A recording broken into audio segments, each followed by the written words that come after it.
Welcome back, all you nature freaks.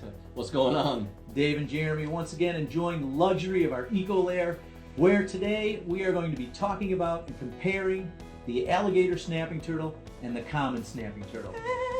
Now, to the untrained eye, they do look very similar, but I guarantee you there's as many differences as there are similarities. Yeah, we're going to be comparing not only the physical differences, but their habitat in the wild, how you would keep them in captivity, their diet, and their temperament. So it should be good. So let's snap to it, bring you a little more nature in your face. Nature in your face! All right, so here we have our turtles. Now let's talk about the range differences. That's probably one of the most important factors. That way you'll know, are you going to see the alligator snapping turtle at all? So the common snapping turtle, huge range. Southern tip of Florida, all the way into southern Canada. From central United States to the east, the alligator snapping turtle, much smaller range in the United States. And that's the only place you're going to find them. So they're going to be found northern Florida, into eastern Texas, and as far north as Iowa, just following the Mississippi watershed. So that's the big river that they're going to be found kind of all throughout there. All right, let's talk about perhaps the easiest and most obvious difference between these two species. If you look inside of the alligator snapping turtle's mouth, you're going to see a little pink worm-like projection, which is obviously a lure. When these guys sit at the bottom of the muddy river, they open that mouth, they're perfectly camouflaged by being the same color as the background. Even inside the mouth is brown. They wiggle that little pink-like lure, it attracts fish. They'll either get too close or they will go directly into the mouth. He slams the door shut, like ordering a pizza. He doesn't have to get up off the couch. Food comes right to him, delivered right to his mouth. Yeah, they had Uber Eats well ahead of time. They did. These guys invented that, right? Yeah, now compare that to the common snapping turtle, and you get this bright pink tongue on the common snapping turtle. And so it's a fleshy tongue. You can see it sitting there. No lingual lure, no worm tongue inside of that mouth. Just looks like someone yelling at you. Right? I always think they're laughing when they open, especially the alligator snapping, just like, Until you grab tell your such finger funny and jokes. I know, thank you. Now, what about the shell? I mean, obviously, if you can't see already, there's a big difference there. There is. Now, when the snapping turtle gets bigger, the common snapping turtle, you'll see those three projections on the carapace. Can you point to those in any way? Probably. Yeah. So there right you go. here for the common, and then for the alligator snapping turtle. Yeah, so the alligator snapping turtle, those ridges will remain. Whoa. They'll remain no matter how big this guy gets. You're going to still see those very well-pronounced ridges. Whereas the common snapping turtle, as he gets bigger, they're going to lose the ridges, and it will almost become a smooth, flat surface. Yeah, even at this age, you can already tell that it's getting already very, getting very small. smooth compared to the ridges on that one's back. As babies, it might be a little trickier because they are more pronounced when they hatch out. So if you don't know what you're looking at, you might think that you have a baby alligator snapping turtle. Now keep your turtle kind of with the side profile. If you look at the beak, talking about the mouth, they don't have teeth, obviously, but they have sharp projections here that curve up and down on the alligator snapping turtle. You can see it's less pronounced on the common snapping turtle. I don't want to put my finger in front of it to point them Can't out. touch them. But I think you know what I'm talking about. So bottom and top jaw. So right here, right, obviously, they both kind of look like birds of prey. The alligator snapping turtle, much more hawk-like. Yeah, like a hooked beak. Look at that little piece right there. You know what I love about the snapping turtles? Their noses. I don't know if you guys can see their tiny little nostrils. Yeah, super cute. And they're like little snorkels because they'll just sit on the bottom in the sand and silt, and then they bring their head up, boom, just the nose breathing, especially the alligator snapping turtle, which almost never leaves the water, unlike the common snapping turtle, which you're going to find crossing roads, searching for fresh water to go in, especially during the breeding, mating season. So these guys are active across the road. Alligator snapping turtle, always in the water unless it's a female laying eggs. That's the only time they're leaving. Yeah, and their nose, like he mentioned, it's like a little snorkel. To smell, they can even do that underwater. They will open the mouth, and we talk a lot about this when we talk about snakes and the Jacobson's organ. Right here, they can pump water in and out of their mouth. It's called the gular pumping. And water rushes over the Jacobs' organ, and they can literally smell fish and other prey underwater. So they don't have to take in a breath of air to smell. They use that Jacobson's organ much like a snake or a lizard. I tried to do that once. I was snorkeling. I tried to smell underwater. It did not work out. So I don't recommend that one. Yeah. Now, one of the most common ways of the common snapping turtle to tell the difference there, do not bite me in the face. So the tails, check out these dragon-like tails they have on them. I mean, with the spikes and the thing like snapped when you spun it. Huge tails. Most turtles, all turtles have tails and tortoises, but you're not going to see them typically. The common snapping turtle and the alligator snapping turtle, there's no way you can miss these giant tails, even as babies. So that's one of the telltale signs that you're dealing with the dragon-like specimen there. Yeah, the general rule is if the tail is half the length of the shell or more, it's a snapping turtle. Rather than swimming like some of the aquatic turtles, although these guys are aquatic, they sit at the bottom of the water and they more crawl than they do swim. They can swim, but for the most part, this guy especially is a sit and wait predator. That guy moves around a little bit more both in the water and on land, but they're not very... He's showing you right now how he crawls. He's like, this is what we do. They're not very on the bottom of the water. Well done.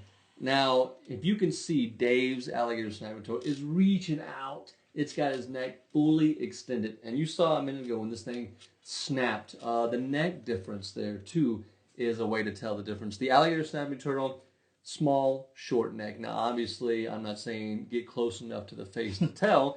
Ninja neck on that. Yeah, the specific name serpentina of the snapping turtle, the common snapping turtle, it means snake-like. Their neck is like a snake. It can shoot out, reach around, and that's if you were handling one of these and you didn't know what it was, you could tell the difference between them.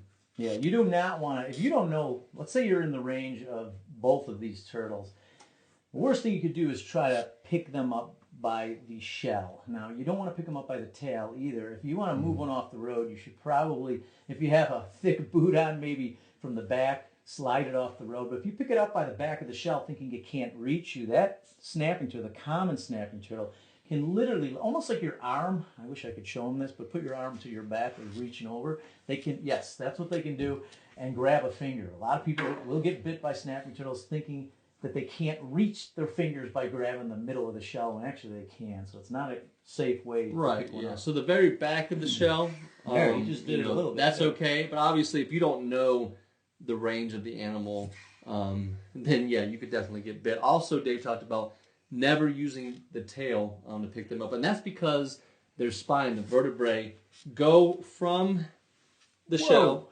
all the way into the tail, and you could severely injure the animal by carrying it from its tail. The spine. Yeah, which that would be horrible. All right, let's talk about the eyes here. Now, the eyes, you cannot see this, but we're going to get some up-close B-roll so that you can really see this. On the alligator snapping turtle, it almost looks like a star. There's these fleshy projections that completely encircle the eye, and even the eyeball itself has these lines in there, and there's a very good reason for that. Prey will often recognize a predator from the eyes. And so this thing takes it to a whole new level. The eyes are actually very well camouflaged, just like the body is. That guy, he has the dark eyes, but he doesn't have those star-like projections that encircle him. Now, hold him up flat. Do you guys see the belly? Okay. Another way to tell the difference. My hand. I can just do this one. You can hold it down if you want to. But they have like little girdles of shell. All right. So the plastron, very, very tiny. They kind of pour out of their shell like chubby kids in a tight shirt. That's awesome. No offense. Now, so they have tiny shells there, and they really don't need a lot of shell. They're not going to go in. They're going to be more defensive, snapping in a way that allows them to move through the water more regularly. I'm going to grab really quick this turtle shell, and you can see how the giant plastron covering the bottom of this cooter right here. Yeah, you know, that is one of the reasons why snapping turtles have to be aggressive. If they didn't use their mouths as protection, defensive. So the reason they're so defensive is because if they did not have, or because they don't have that big bottom shell, all the predator would have to do is flip them over. Picture a raccoon or a fox or whatever predator you want to name. They could eat all this exposed flesh. So to protect themselves, they snap. And they mean business. If you mess with these things, they will stand their ground. If you leave them alone, swimming in the water, you're not going to get bit by a snapping turtle. They will leave you alone. Although Jeremy in Captivity has a little story about somebody he worked with in Florida. Oh, yeah. In a museum that I Kind of worked at contradicts what I'm saying. in but Florida. The huge alligator snapping turtle. All right. I mean, like massive, half the size of this table. We had an outdoor enclosure, and if anything got near it, bit the tail off of another common snapping turtle. There was one of the curators was doing a demo in the pond with the alligator snapping turtle, talking to people, and the alligator snapping turtle underwater walked up and latched on to the guy's ankle, and he had to have surgery to his Achilles tendon. Messed him up pretty good. He has a nice scar now from that thing. So, but as far as I know, I do not know of a single case of a wild alligator snapping turtle or common snapping turtle swimming up to somebody and biting them. So if you enjoy skinny dipping, continue to do so. I don't think you have to worry. It's good news. It's good news. Yeah. Yeah, so usually they're going to swim away from you. They're not going to come to you. Obviously, if you pick them up out of the water, it's a different story. In the water, they're more calm, placid. Out of the water, this is what you get. An animal ready to bite. And the claws, they're super sharp. I mean, I'm already kind of bleeding here. And that's the other thing you got to worry about there is getting scratched. Now, let's talk about them as pets. Do they make good pets in captivity? Yes and no. That's how I'd answer that Okay. question. I always say it's not the pet, it's the pet owner. If you can dedicate the time to clean it, feed it, house it, of course, anything would make a good pet. But these things are very dirty. You definitely need a great filtration system to keep that water clean. As far as having a really cool decorated aquarium, or, I mean, they're not going to be able to stay in aquariums long anyway. I mean, the glass isn't good. They're always trying to bump into it, but they destroy everything in the tank. You can can't decorate have the tank, but it's going to get You can undecorated decorate it, no, pretty quick. undecorated, exactly. They can't have cage mates because they will try to eat them. All right, even keeping snapping turtles together, only one of them is going to eventually survive, or you're going to be missing limbs, tail. It's just not a good idea. So you want to definitely do the research. But other than that, if you are prepared to keep one, I mean, they're incredible animals to observe and to watch. They're very intelligent. They'll learn when it's feeding time. You know, they'll swim over, they put their head up. So, I mean, they're very personable animals, like most turtles, and they're intelligent. Yeah, and they're also mainly carnivores, so they eat a lot of fish. In captivity, you can feed them pieces of meat. So Which pretty easy fish to keep is in meat? I captivity. don't know if we clarified that.